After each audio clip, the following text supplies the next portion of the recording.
Friends, শুভ মহাসপ্তমী। তো জানি পুজো অনেক দিনই হয়ে গেছে, বাট কি করব, একটু দেরি হয়ে গেল। তো আজ সপ্তমীর দিনে আমি আমার হাজবেন্ডজি গাড়ি নিয়ে বেরিয়ে গেছি একটু ঠাকুর দেখতে। আমাদের কাটোয়ার ফেমাস দুটো ঠাকুর এখানে মানে প্যান্ডেল হয়, তো সেই দুটো দেখার জন্য বেরিয়ে গেছি। একটু আমরা বেলা বেলা করেই বেরিয়েছি দিনের আলো থাকতে, কারণ না হলে পরে বিভৎস লাইন পড়ে। তো এখানটা আমরা ফার্স্ট এসে পড়েছি, দেখতে পাচ্ছ এখানে প্যান্ডেলটা অনেকটা বালাজি টেম্পলের মতো এখানে করেছে। এখানে লেখা আছে দেখো নবোদয় সংঘ। তো চলো তোমাদেরকে ভেতরে ঢুকে দেখাই যে কিরকম বানিয়েছে, কিরকম করেছে। ওটা অলওয়েজ সুন্দরই করে। এবার চারিদিকে দেখো কত সুন্দর সুন্দর মূর্তি, কত সুন্দর এখানটা লাইটিং করেছে। আমি দূর থেকে দেখতে পাচ্ছি আমাদের দুর্গা প্রতিমা। তো চলো আমরা দেখাই এবং তুমিও দেখো কেমন লাগছে। আশা করি তোমাদের ভালো লাগবে এবং কমেন্টে কিন্তু জানাবে তোমাদের কেমন লাগবে।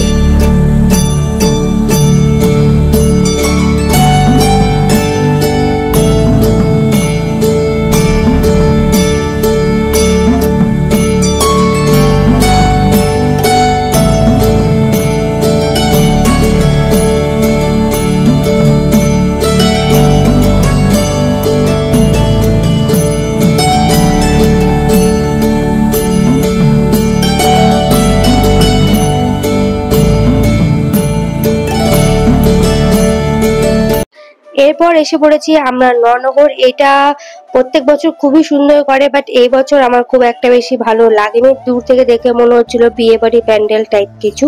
আমার আগেরটাই বেশি ভালো লেগেছিল। তো তোমরা দেখে বলো কোনটা তোমাদের বেশি ভালো লেগেছে। এটা ভালো লেগেছে, বাট ও যেরকম করে সেরকম এবছর করতে পারেনি, মানে এক্সপেকটেশনের বাইরে কিছুই হয়নি, নর্মাল একটা প্যান্ডেল হয়েছে। তো ভেতরটা তোমাদেরকে দেখাই, চলো দেখি ভেতরে কিরকম করেছে। এটার নাম হলো ননগর সবুজ সংঘ, দেখতেই পাচ্ছ। আগেরটা ছিল জাজিগ্রাম, এখানে হলো ননগর। তো ভেতরটা মোটামুটি ঠিকই আছে, খারাপ না, ভালোই। বাট ওরা যেরকম করে সেই তুলনায় অতটা করতে পারেনি এবছর, আমি জানি না কেন। বাট এই প্যান্ডেলটা খুবই সুন্দর করে। তো যাই হোক, চলো আমরা তোমাদেরকে দেখিয়ে দিই এই প্যান্ডেলটা সুন্দর করে।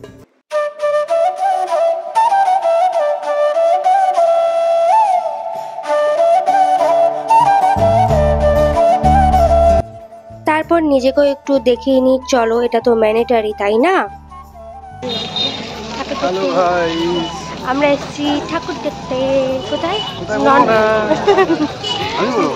ননগর এসেছি। এখন দেখা হয়ে গেছে, ফাঁকায় ফাঁকায় দেখে নিলাম, কারণ রাতেবেলা অনেক ভিড় তার জন্য। তো চলো আর কি দেখা যায়, দেখা যাচ্ছে। আমাদের এই প্যান্ডেল দুটো দেখা একদম কমপ্লিট হয়ে গেছে। দেখতে পাচ্ছ এটা হলো এই যে তোমাদের জাস্ট এক্ষুনি যে দেখালাম ওইটা। এবার আমি আর আমার হাজবেন্ড জি বেরিয়ে যাব, দেখা যাক অন্য কোনো প্যান্ডেলের উদ্দেশ্যে।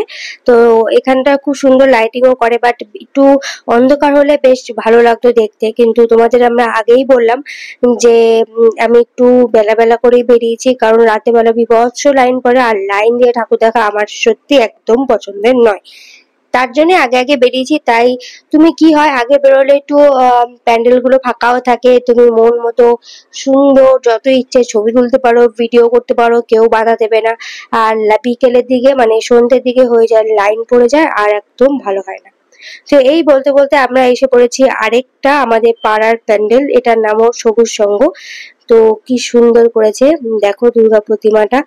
এরপর চলে যাব আমরা হচ্ছে আদর্শ পল্লী। তো এটা হলো এখানকার প্যান্ডেলটাও খুব সুন্দর, কিন্তু বিভৎস লাইন ছিল বলে আমি আর ঢুকিনি। আমি আর মা বেরিয়ে গেছিলাম সন্ধ্যের দিকে। তখন বেরিয়েছিলাম হাজবেন্ডের সাথে, এখন বেরিয়েছি মায়ের সাথে। তো সেই মায়ের সাথে যে বেরিয়েছি সেই ক্লিপটা আমার নেওয়া হয়নি আমাদের দুজনের। তো এখানে অনেক প্যান্ডেল বসেছে, এত সুন্দর সুন্দর লাইট, এত সুন্দর সুন্দর মানে চারিদিক কি বলবো। তারপর আমাদের পাড়ার যে প্রতিমাটা আমার ঘরের সঙ্গে, সেটাই তোমাদেরকে দেখালাম। কেমন লাগলো ভিডিওটা অবশ্যই বলো। বাই।